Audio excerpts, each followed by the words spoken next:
Okay, now that you've watched the video about how galvanic cells work, let's go ahead and talk about the cell notation. Now, these are just some definitions here that we're going to use in the talk. We're going to talk about half cells, electrode, anode, cathode, and all of these should be familiar to you at this point, okay? And the salt bridge, of course, is very important. Now, here's a typical galvanic cell. We've got copper, which is an anode on the left, and we've got silver, which is a cathode on the right. We have copper 2 ion on the left, and we have silver ion on the right. And here we can see the salt bridge is composed of sodium nitrate, okay?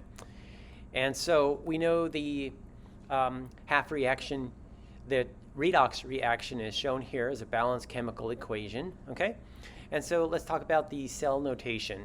So by convention, the schematic begins with the anode on the left and proceeds left to right, identifying phases and interfaces encountered within the cell, ending with the cathode on the right.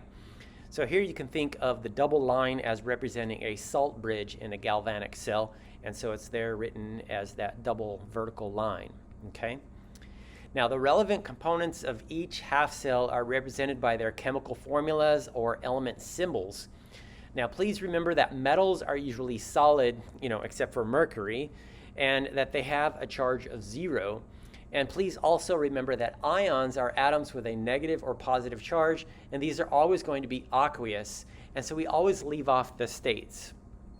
All right, so far we have this chemical equation here, okay? Now, all interfaces between component phases are represented by vertical parallel lines. So if 2 or more components are present in the same phase, their formulas are separated by commas. So you can see how we have copper solid, then a vertical line, and then copper 2 plus.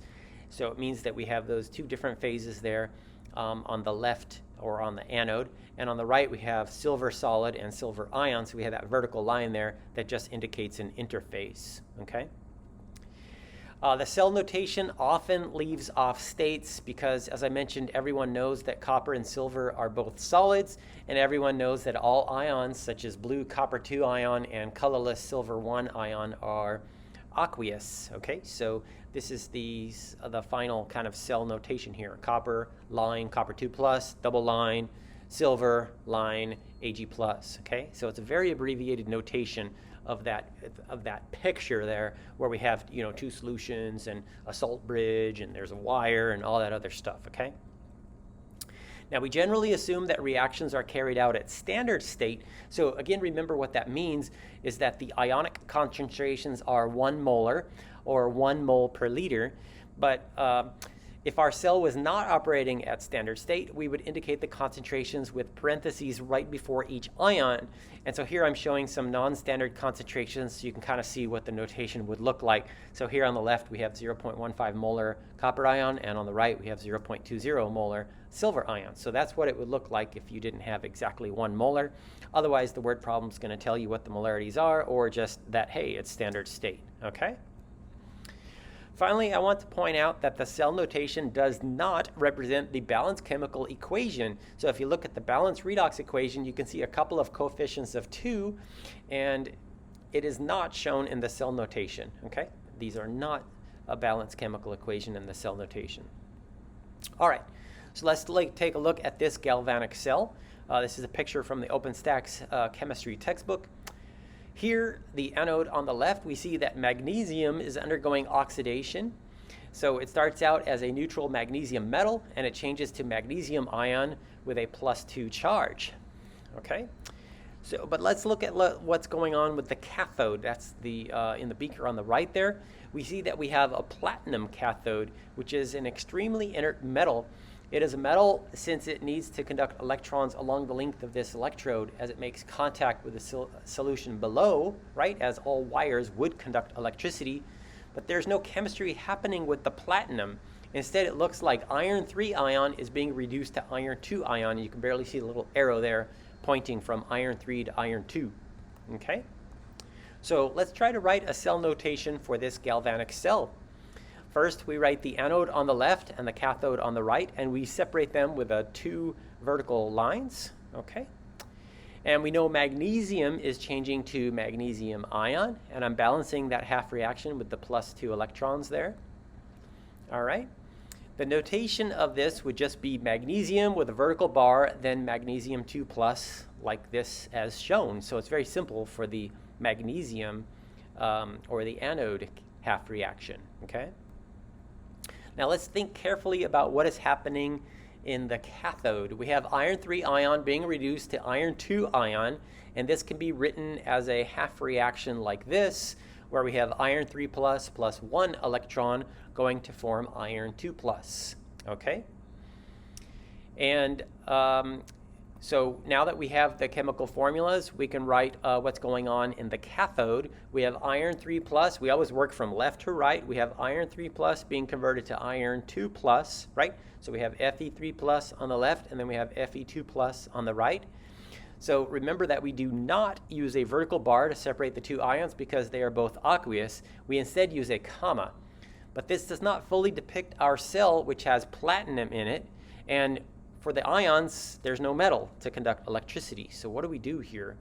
Well, we need to include platinum here. So again, if you see platinum, it's inert, and it's just there to support the chemistry in that half cell.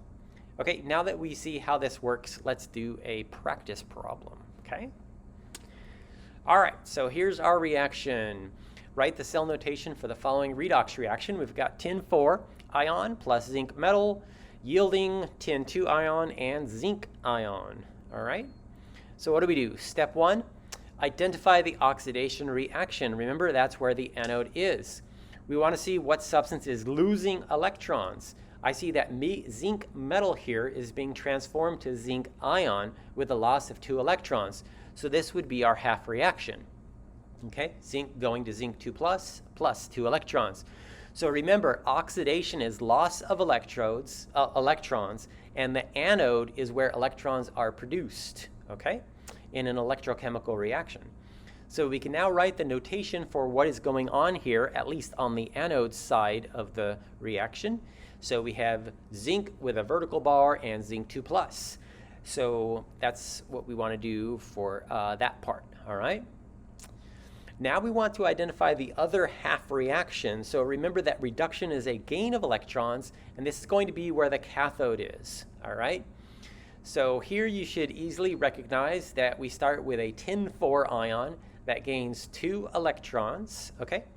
And the 2 electrons are both -1 in charge, so the resulting ion changes to tin with a +2 charge, all right? So we write these ions as they occur in the reaction from left to right and separate the 2 aqueous ions with a comma. Now this can't be the complete picture because there's no metal present to conduct electricity on the cathode side. There must be platinum present.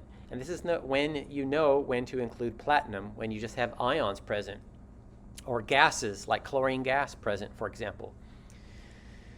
Now, we don't need platinum on the anode side, all right, because zinc is a metal, it's reactive, and it also conducts electricity. So we don't need platinum on the anode side, but there's no solid metal on the right or on the cathode side. So we add that here as a metal that's going to support the electrons transfer in the cathode. And don't forget to put that vertical bar there, okay, which needs to be present to separate the solid from the aqueous things.